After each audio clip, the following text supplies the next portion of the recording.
Assalamualaikum warahmatullahi wabarakatuh. Perkenalkan, nama saya Nadia Rohadatul Ais, jurusan manajemen. Di sini saya akan memenuhi nilai tugas ujian akhir semester riset operasional yang diampu oleh Ibu Ana Fitriana. Baiklah, untuk menjawab, saya akan menjawab soal yang pertama. Diperoleh informasi penyelesaian proyek pembangunan aula Fakultas Ekonomi dan Bisnis Untan sebagai berikut. Data yang kita peroleh: kegiatan, keterangan. Kegiatan yang mendahului waktu dalam waktu per minggu, waktu setelah diperpendek, biaya normal, biaya setelah diperpendek. Baiklah, yang disuruh hitunglah jalur PDS proyek tersebut. Jalur kritis kita mulai dari start, kemudian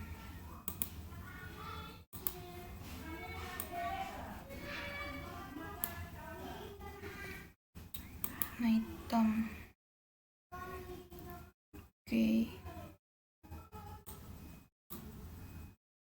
Selanjutnya copy.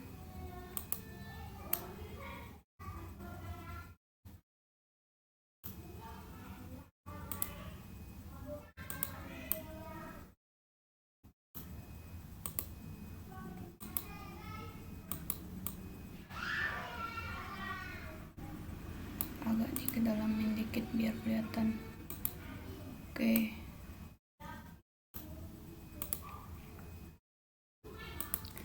Kemudian kegiatan yang dulu kita mulai dari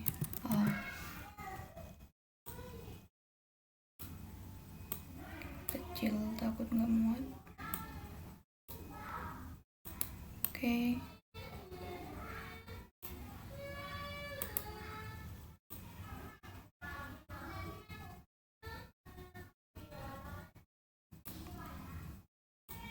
Selanjutnya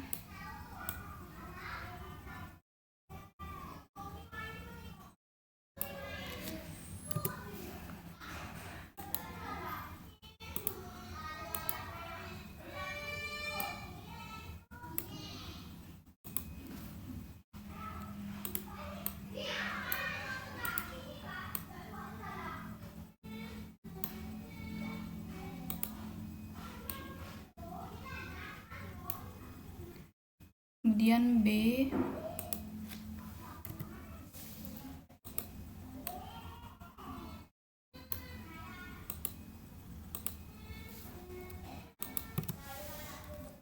karena kegiatan yang mendahului.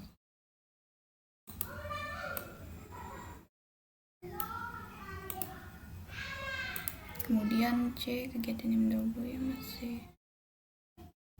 D, kegiatan WB. Oke. Kemudian E masih di D.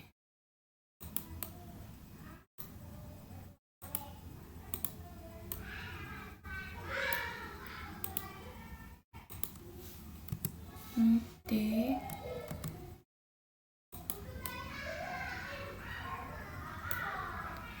Selanjutnya D.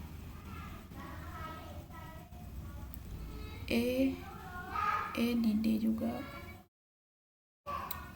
E, kegiatan yang mendahului.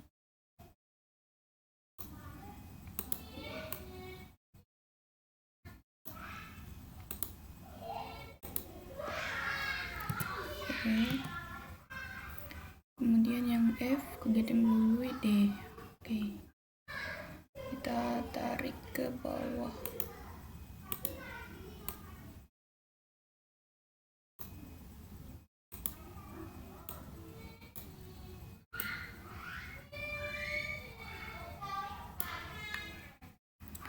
E, F.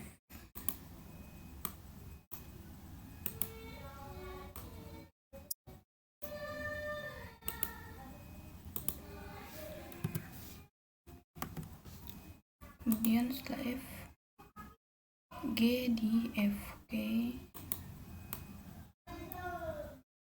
G.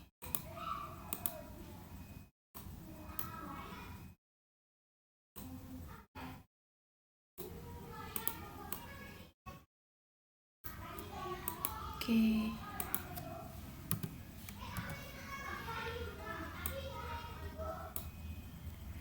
Kemudian GH di G dan E. Oke. Berarti ini di agak panjangin.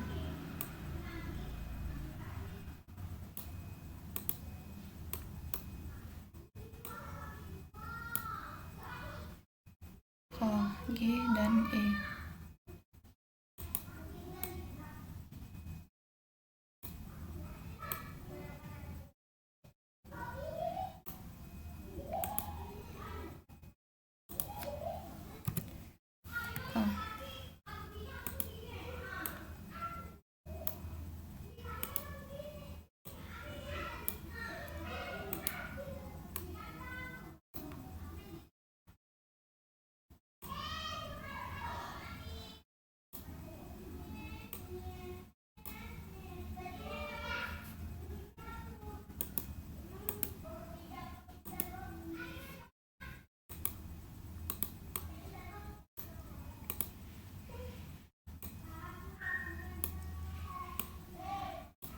Oke.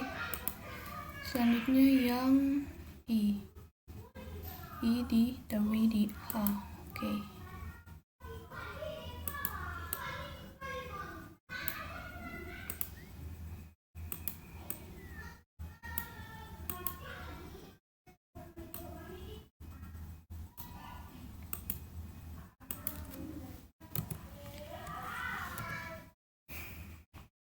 Oke, jadi begini jadi jalur kritisnya.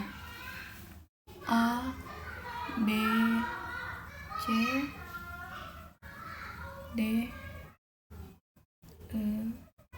E didahului D, oke. F didahului di D, oke. G di F, oke. H, G, E, oke. I di H, oke. Langkah selanjutnya kita penentuan jalur. Karena sepertinya akan lama, jadi yang sudah saya kerjakan sebelumnya langsung aja ya di jalur 1.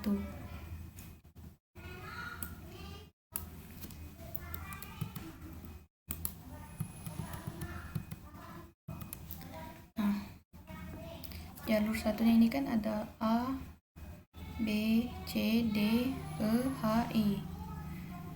Tinggal dimasukin nilainya ini yang waktu, masukin ini di kolom di keterangan ini.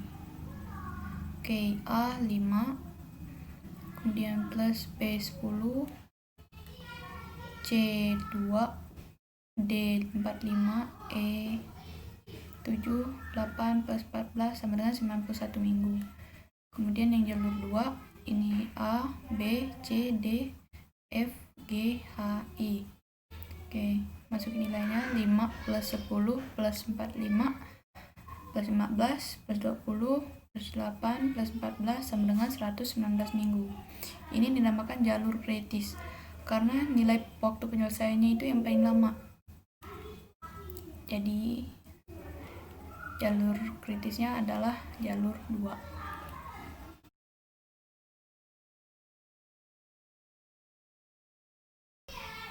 Saya akan melanjutkan penjelasan yang B, biaya perpendekan waktu.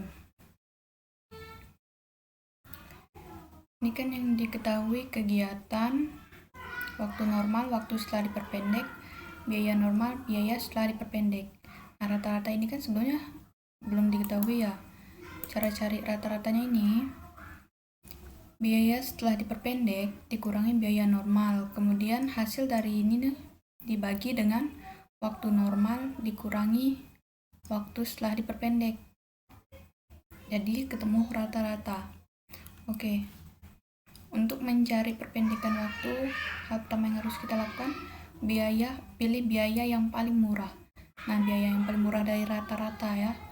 Biaya paling murah dari rata-rata itu adalah 100 di kegiatan G. Oke, kita pakai perpendekan waktu 1 minggu dulu. jalur kritisnya A, B, C, D, F, G, H, I sama dengan 118 minggu. Kenapa 118 minggu? Karena sudah dikurangi 1 minggu. Ingat jalur kritisnya tadi 119 minggu kan? Kemudian biayanya Rp100 ini dari rata-rata yang paling kecil, paling murah, dikali dengan 1 jumlah minggunya sama dengan 100. Kemudian perpendekan waktu 2 minggu. Pilih biaya yang paling murah, masih sama kan ketentuannya. Kemudian jalur kritis dikurangi 2, 117, jadinya dikurangi 2 tadi. Kemudian biaya 100 dikali 2, 100 ini dikali 2 minggu, jadi 200. Itu perpendekan waktu dari kegiatan G. Kemudian kita lanjutkan untuk yang waktu 3 minggu. Nah, waktu 3 minggunya 116 minggu. Dikurangi tadi kan 119 dikurangi 3 minggu, jadi 116. Kemudian cara cari biayanya 100 dikali 3 minggu ini sama dengan 300. Pendekan waktu dari kegiatan G. Kemudian lanjut ke soal nomor 2. Jelaskan dan berikan contoh masing-masing dari disiplin antrian. Oke. Antrian adalah suatu kejadian yang biasa dalam kehidupan sehari-hari. Menunggu di depan loket untuk mendapatkan tiket kereta api atau tiket bioskop pada pintu jalan tol, pada bank, pada kasir supermarket, dan situasi-situasi yang lain merupakan kejadian yang sering ditemui. Contoh beberapa situasi di mana antrian sangat penting, yaitu contoh pertama yaitu contoh kantor pos. Dalam suatu kantor pos kan ada konter-konter khusus di dalamnya seperti stempel, packaging, transaksi, keuangan, dan lain-lain.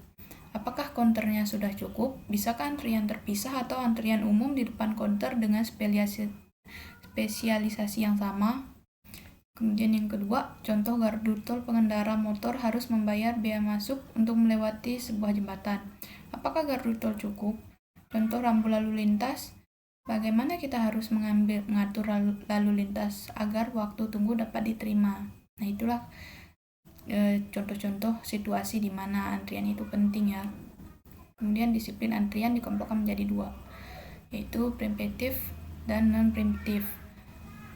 Disiplin preemptif menggambarkan situasi di mana pelayan sedang melayani seseorang, kemudian beralih melayani orang yang diprioritaskan. Di garis bawahi.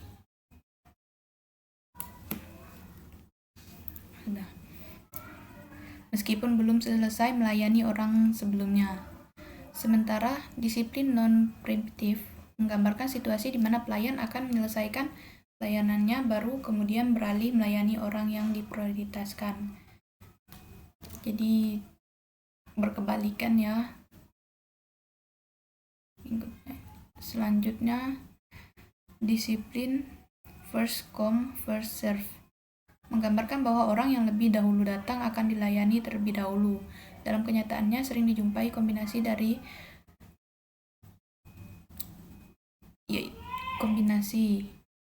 dari prioritas dan first come first serve.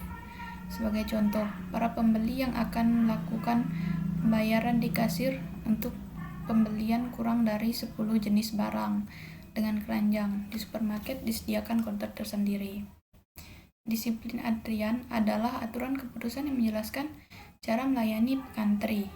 Menurut Syaikjian 1987, ada 5 bentuk disiplin pelayanan yang biasa digunakan, yaitu pertama, first come first serve atau FCFS atau first in first out FIFO. Artinya lebih dulu datang, lebih dulu dilayani. Misalnya antrian pada loket pembelian tiket bioskop. Kemudian yang kedua, last come first serve atau last in first out. Artinya yang tiba terakhir yang lebih dahulu keluar. Misalnya sistem antrian dalam elevator untuk lantai yang sama. Yang ketiga, service in random order. Artinya Panggilan didasarkan pada peluang secara random, tidak soal siapa yang lebih dulu tiba. Yang keempat, peluang secara random, tidak peduli siapa yang lebih dulu tiba. Yang kelima, priority service. Artinya, prioritas pelayanan diberikan kepada pelanggan yang mempunyai prioritas lebih tinggi dibandingkan dengan pelanggan yang mempunyai prioritas lebih rendah. Meskipun yang terakhir ini memungkinkan sudah lebih dulu tiba, garis tunggu. Kejadian seperti ini kemungkinan disebabkan oleh beberapa hal, misalnya seseorang yang dalam keadaan penyakit lebih berat dibanding dengan orang lain dalam suatu tempat praktek dokter. Kemudian selanjutnya yang nomor 3.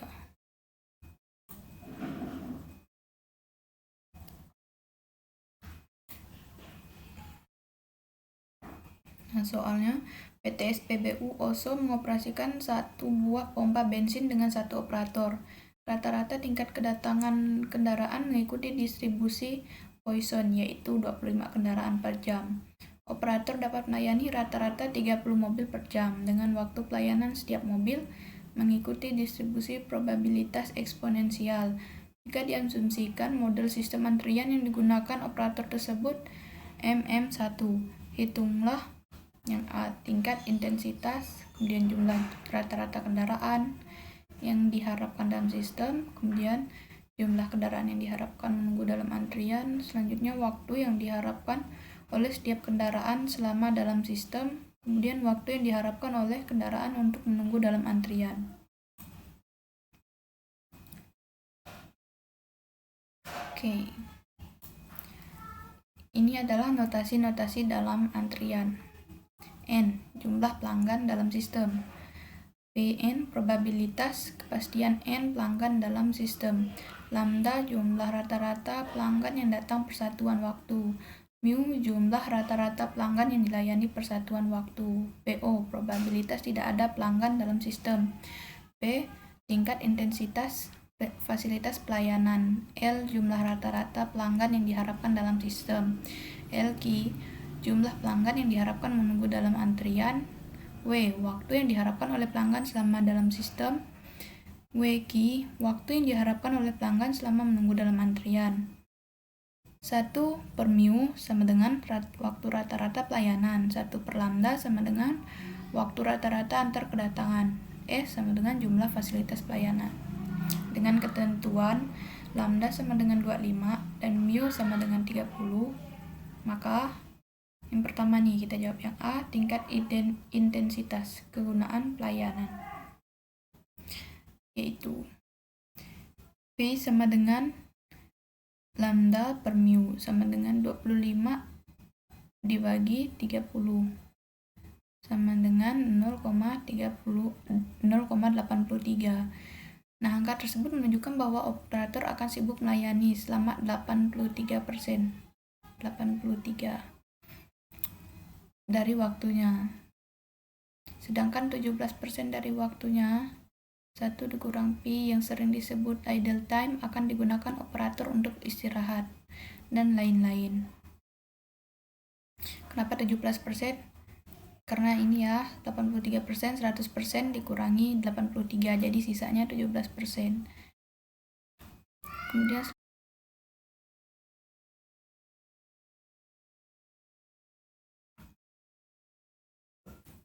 selanjutnya penjelasan jumlah rata-rata kendaraan yang diharapkan dalam sistem. L sama dengan lambda per mu dikurangi lambda sama dengan 25 per 30 dikurang 25, hasilnya 5. Operator yang dapat mengharapkan 5 mobil yang berada dalam sistem. Ini sudah ada ketentuan rumus, jadi bisa langsung dimasukkan aja ya. Kemudian jumlah kendaraan yang diharapkan menunggu dalam antrian, LQ, sama dengan lambda kuadrat lambda pangkat 2 dibagi mu kurung buka mu kurang lambda kurung tutup. Oke, kita masukkan 25 kuadrat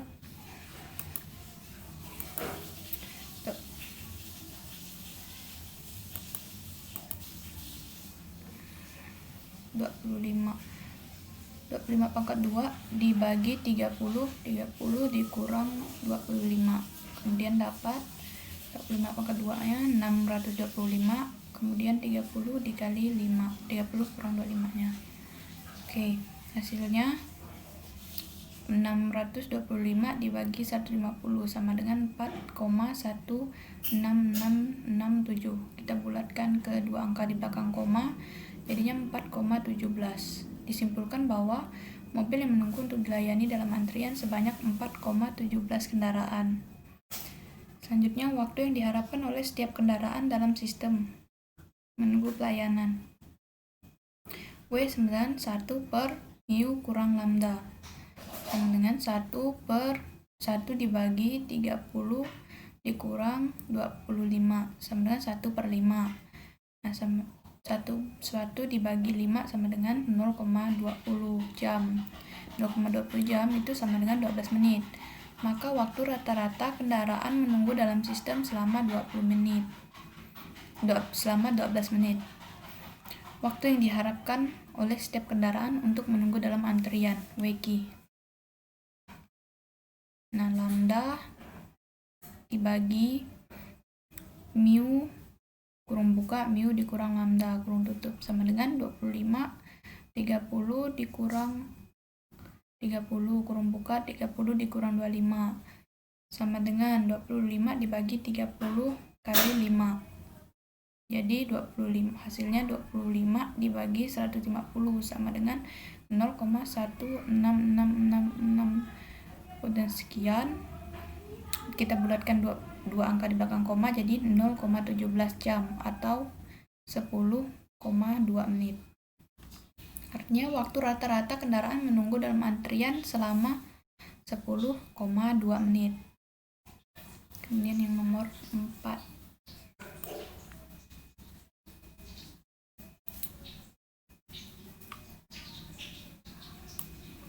Pertanyaannya, PT Unilever dan PT Wings Food bersaing untuk mendapatkan keuntungan dari pangsa pasar yang ada dengan mengandalkan strategi yang dimiliki. PT Unilever mengandalkan 2 strategi dan PT Wings Food menggunakan 3 strategi. Tentukanlah strategi bersaing unggul untuk masing-masing perusahaan tersebut serta berikan analisa dari strategi yang diperoleh. Ini data yang kita ketahui. PT Wings Food, PT Unilever. Oke.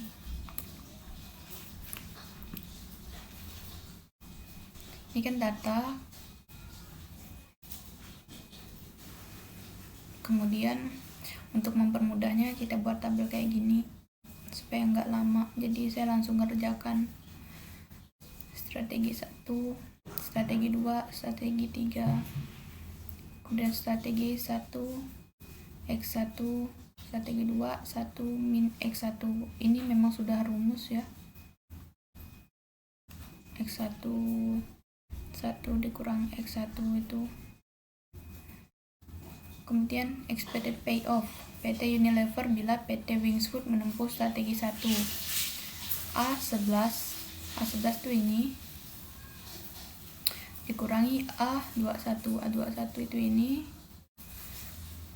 kemudian X1 ditambah A21 itu ini. Oke, kita masukkan aja 2 dikurang 9 X1 plus 9 sama dengan 9 min 7 X1. Kemudian expected payoff PT Unilever bila PT Wings Food menempuh strategi 2 yang ini maksudnya A21 kita lanjut yang ini, kemudian A22 itu yang ini, selanjutnya X1 plus 3 sama dengan 3 plus 7 X1. Expected payoff PT Unilever bila PT Wings Food menempati strategi 3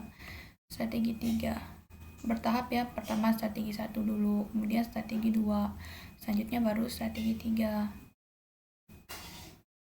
Jadi A13 13 atau A13 ini 2 nih dikurangi A23 ini 4 nih, X1 ditambah A23 sama dengan 2 dikurang 4 X1 plus 4 sama dengan 4 min 2 X1.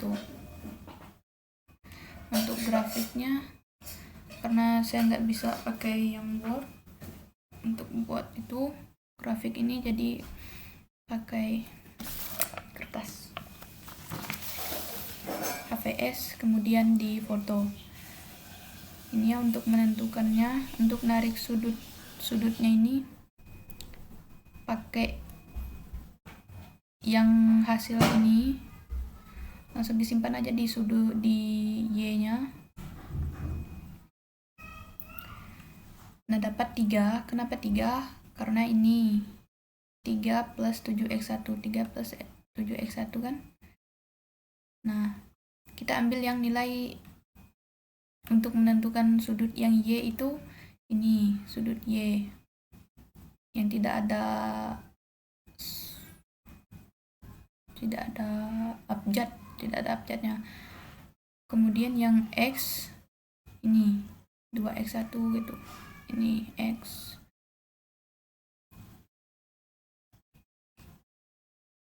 Oke.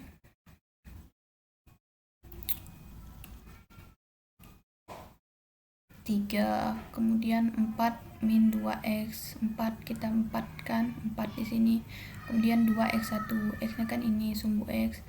Kita tarik ke 2. Kemudian 9 min 7x, 9 7x.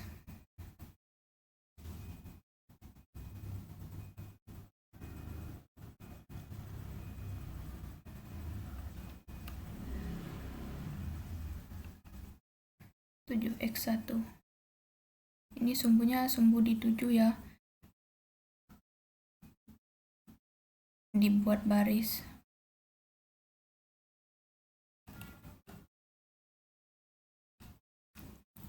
Kemudian maksimin ada di perpotongan garis 3 plus 7x1 dan 4 min 2x1.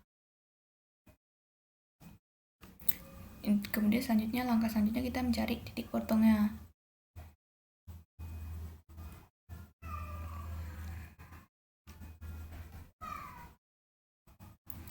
Ini 3 plus, masukin aja nilainya, 3 plus 7x1 sama dengan 4 min 2x1.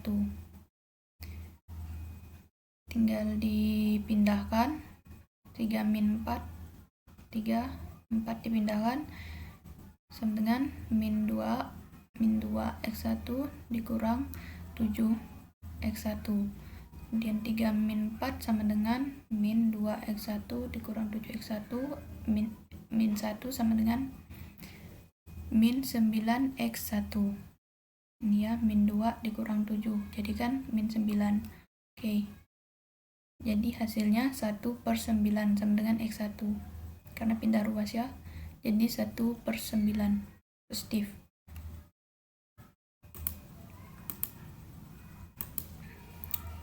Selanjutnya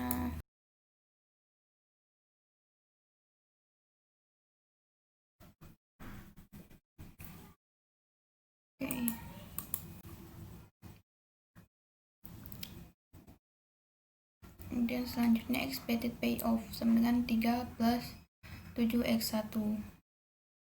Kita masukin aja nilai x1 kan udah diketahui nih, 1/9.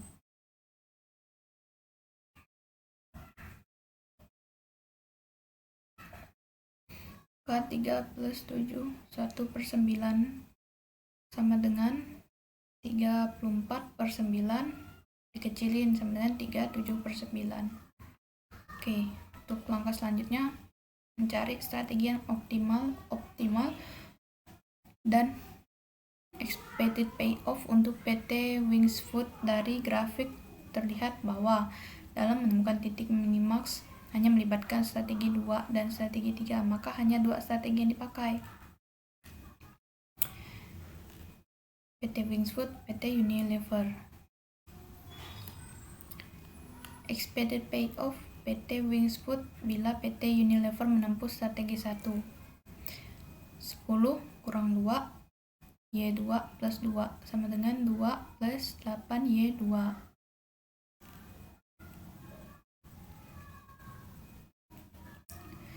Selanjutnya expected payoff PT Wings Food bila PT Unilever menempuh strategi 2. 3 min 4 Y2 plus 4 sama dengan 4 plus min 1 Y2 sama dengan 4 min 2 min Y2. Ini expected payoff-nya. Kemudian mencari titik potong. Nah, 2 plus 8 Y2 sama dengan 4 min Y2 sama dengan min Y2 dikurang 8 Y2 min 2 sama dengan min 9 Y2 tambah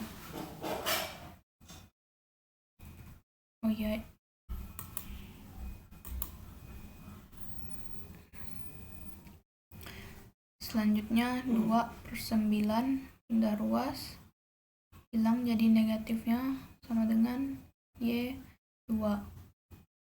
Jadi Y2 nya adalah 2/9. Selanjutnya expected payoff